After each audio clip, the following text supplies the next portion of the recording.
You seem to be quite comfortable having the whole spring to yourself.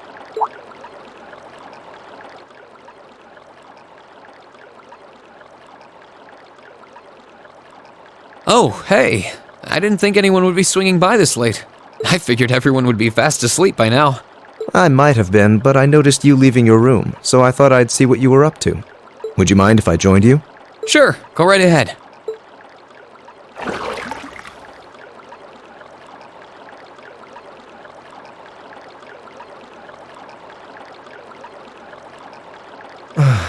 The feeling of relaxing in a hot spring during winter truly is indescribable. The warmth that spreads through your body is oddly comforting. This is my favorite season to use the springs too. Still, what made you want to come back in here? I mean, I know it's nice and it's not like I can talk, but we were all in here earlier today. I thought that this might be a good opportunity to talk to you. I'd like to thank you, Reen. Thank me? Thank me for what? I don't feel like I've done anything that warrants being thanked. For everything that has happened until now, I suppose. Thank you for surviving all this time so that we could meet again. And thank you for risking everything by traveling into one of the noble faction's largest strongholds to find me. Crow may not be with us, but it was all thanks to you that we were able to come together like this. Thanks to me? That's not true. It was only thanks to everyone's support, yours included, that I was able to do anything at all. I can see why you'd feel that way. Still, I believe Class 7 is what it is because you are at its center. We all believed you would rise up against the odds, and that's why we're here right now fighting at your side. I know I'm not the only one who feels as much. So, thank you, Reen.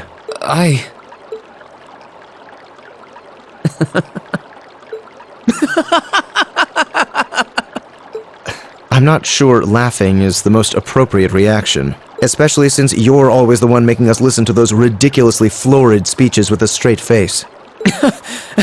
I'm sorry. I wasn't laughing at you. It just finally hit home that everything Elise said was true. I had no idea that everyone was thinking of me as much as they were, or that so many people were looking out for me. It just made me realize all over again how blind I've been all this time. So I couldn't help but laugh at myself. I see. Know this. The bonds forged between us will not be broken easily. I hope you'll never forget that. Don't worry, I won't. And now that Class 7 is together again, I'm sure we'll be able to go back to the Academy one day. As long as we don't give up, I know we can make that a reality. So, let's give it everything we've got. I fully intend to.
If we have to.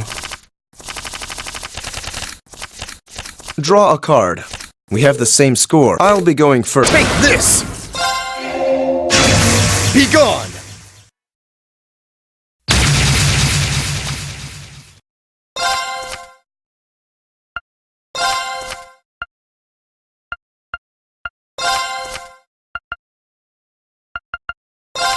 How will you cope with this?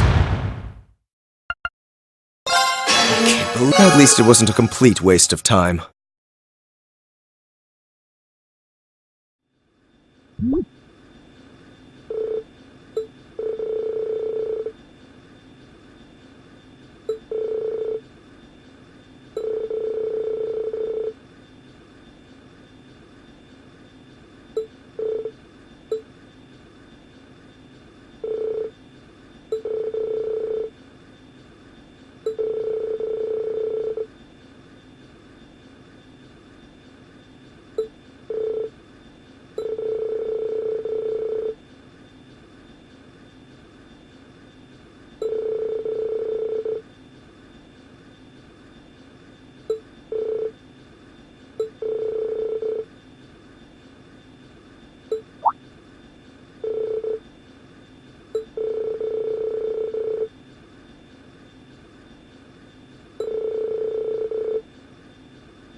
My apologies for my tardiness.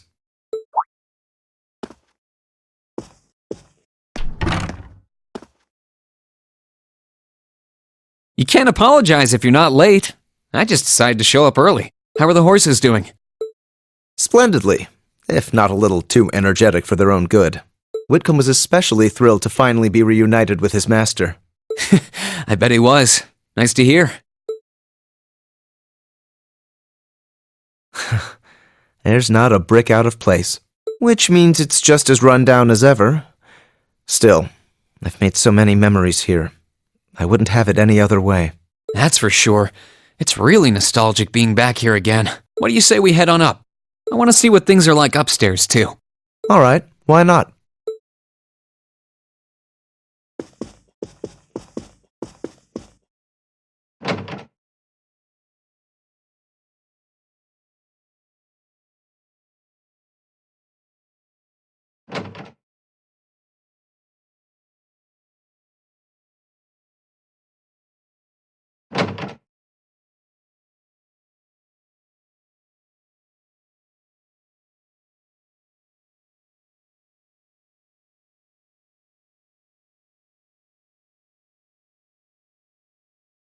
Crow's foolishness continues to baffle me.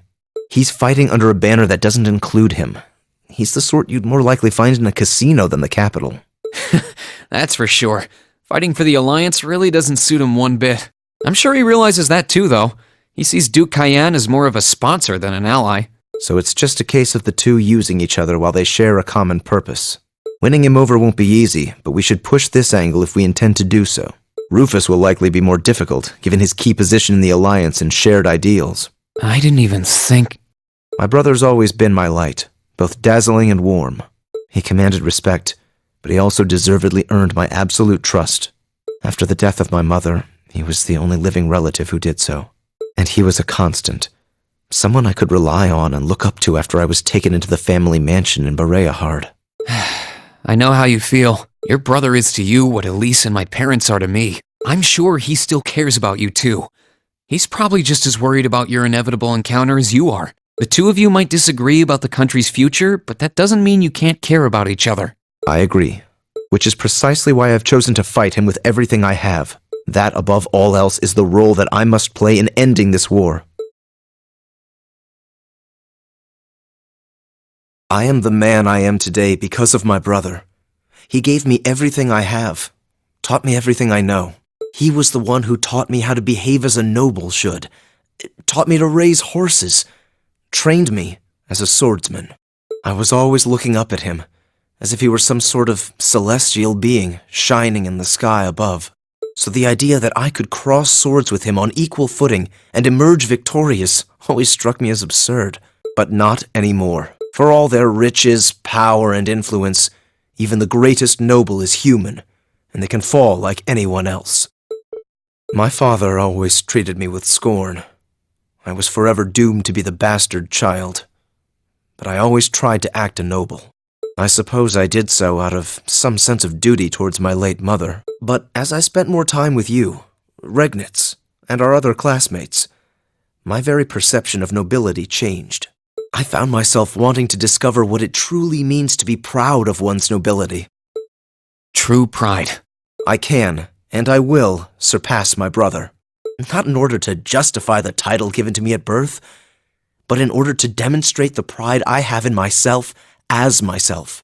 And with you, my finest friend at my side, I know that I can accomplish that. I'm flattered, but I'm not half the man you are. You've always had a meaningful sense of pride, more than anyone else I know. I honestly never expected I'd be able to be friends with someone like you. Not as equals, but I'm glad that I was wrong.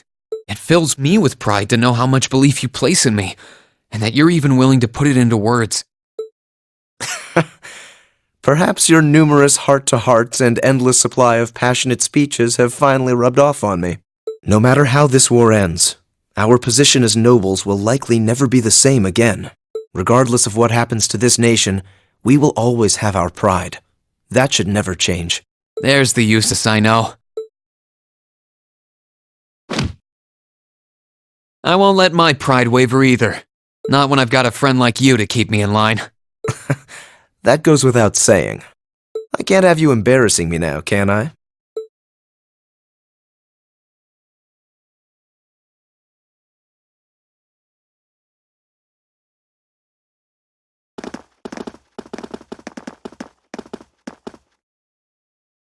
Well, I guess I'd better get going. I could go straight to the student council room, but it's my first time back in over a month, so it would be nice to take a walk. Maybe I should go and see how Valamar's doing too. Reen.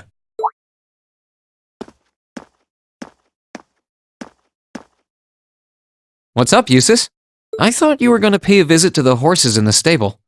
I was, but I feel rather exhausted today. So I'm planning to rest here for a while and read some more of a book I've been working through before going. That works.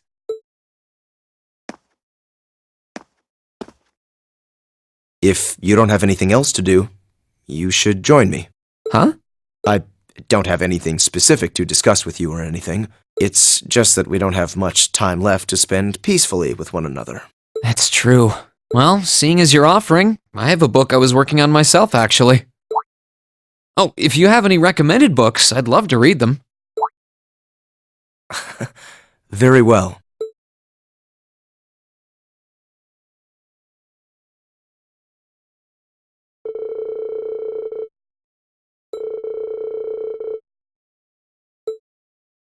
Something on your mind, Jusis?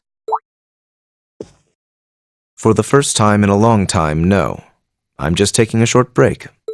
Looking over an endless sea of documents can be rather tiring on the eyes. Oh, are those the tax reports you mentioned? Ordinarily, this would be my father's work, but His Majesty has yet to decide his fate. Rufus hasn't so much as glanced in Bereahard's direction since he took his new job in Crossbell either. As such, the task falls to me. Man, I knew everyone in our class had it pretty rough right now. But you've got it roughest, no contest. If my ego had its way, I would boast that filling in for my father is a simple and mundane task. But on top of the paperwork, I'll need to manage the provincial army and oversee the province as a whole. Then there's the matter of keeping the most stubborn of the nobility in check. I don't expect the first 6 months to be pleasant.